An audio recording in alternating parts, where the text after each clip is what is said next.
gundaway mga ka-JCQ ket adati nga mismo dito barangay Sulquiano, Dingras, Ilocos Norte. No sa dinno nga masarakan iti maysa nga grapes farm nga daytoy ket kukwa ni Ma'am Rodalyn Villaluz sa Tortosa. Nga daytoy ket napanaganan iti El Viñedo Espanyol mga kaibigan. Nga iti karita gundaway mga ka-JCQ ket very viral, very trending iti biyang ti social media. Gapuanan natin iti kalabes nga lawals mga kaibigan ket inopen da tapno di kasta ket may experience dagiti bisbisita wenno dagiti taga Ilocos Norte nga umay ag grapes picking mga kaibigan tapagaammo tayo nga iti kabkabangibang probinsya iti paka-eksperyensaan laeng dagiti kakabsat tayo mga ka-JCQ kang runaan na iti probinsya ti La Union. Ngem iti karita gundaway mga kaibigan ket addan iti probinsya ti Ilocos Norte amabalin iti ag-grape speaking mga kaibigan. Inti makisarsarita detoy nagmula deti nang idea no kasano iti panagmula iti grapes iti probinsya nga Ilocos Norte kang runaan na iti barangay Sulquiano, Dingras, Ilocos Norte mga ka-JCQ. Kasano iti panang patano rin sir iti kastoy nga prutas sir iti probinsya ng Ilocos Norte? Bali nag-start kami ti parang 50-50 sir. Siyempre di kiti nagkaroon kami lang ti kala desire nga mangimula dayto ta kahit may padas nga minijin ti Balawan ay di La Union di Bawang no mamantayo kat napintas iti kwaday jay di Cremada which is dati red cardinal kit may isang may mula iti direct sunlight nga kahit na ti direct sunlight. Bali nag-start kami iti nagtungtong kami ni Ate Roda da Makinbagi dito. Tapos nag-suggest na nga napintas dati nga may mula dito nga mindaji klema na ken kastamit iti area na sir. So nga impadas may nagpadas kami lang ti nasurok ay nakurang duwa gasot nga puon.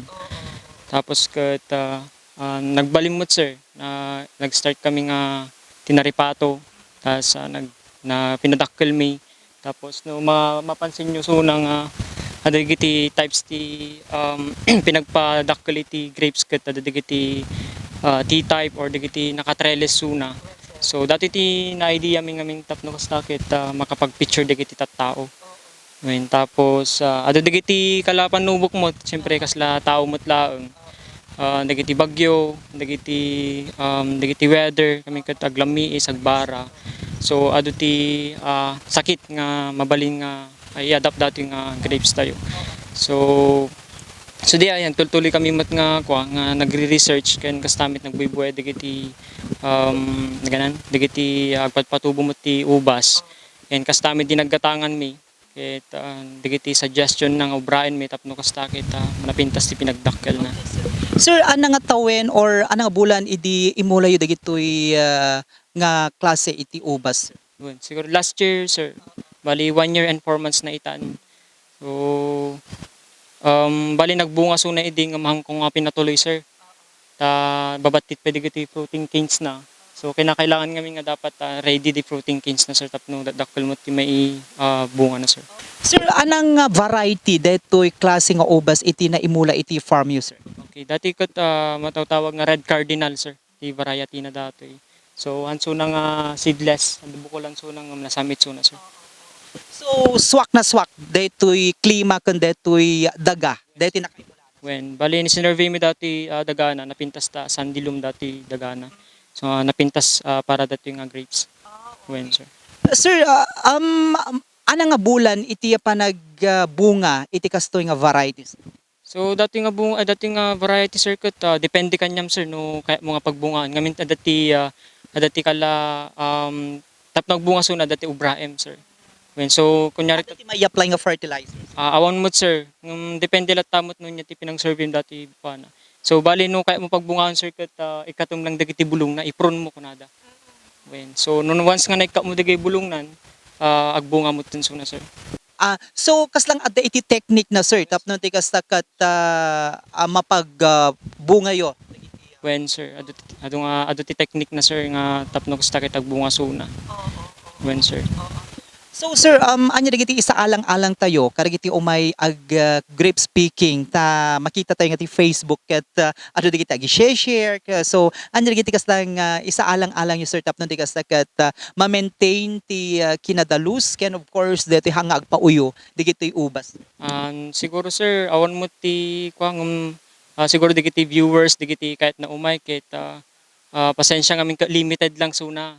Daytoy sir ngamin ka basit lang datoy pinagpadasan mi lang talaga. Kasin apo ket addamot ti naibunga na nga enough. Ket mumi nga dupay ti kahit na umay ditoy to siguro tun Saturday or Friday or Saturday siguro open kami mon for last speaking dati vineyard tayo. Ket dajay siguro no may dalang ditoy siguro medyo narigak nga tuntunan agdamag tayo iti ngamin ket medyo naunog ditoy inti Solkiano. Sir lastly kas may isa nga nagpatanor iti karaytoy farm yo. Ano iti kaslang iyap apply tayo organic or inorganic sir? Ano iti kang runaan? Sir? Depende mo ay inti mula sir no makitam suna nga kailangan nga talagang abunwan ket kabilan tayo ti digiti fertilizer like abono nga like urea and complete sir. Pero nakapintasan nga talaga nga may apply dito yung digiti organic like digiti manure So mostly nga sa nyo. when sir no especially no daji agbersunan ti prutas dati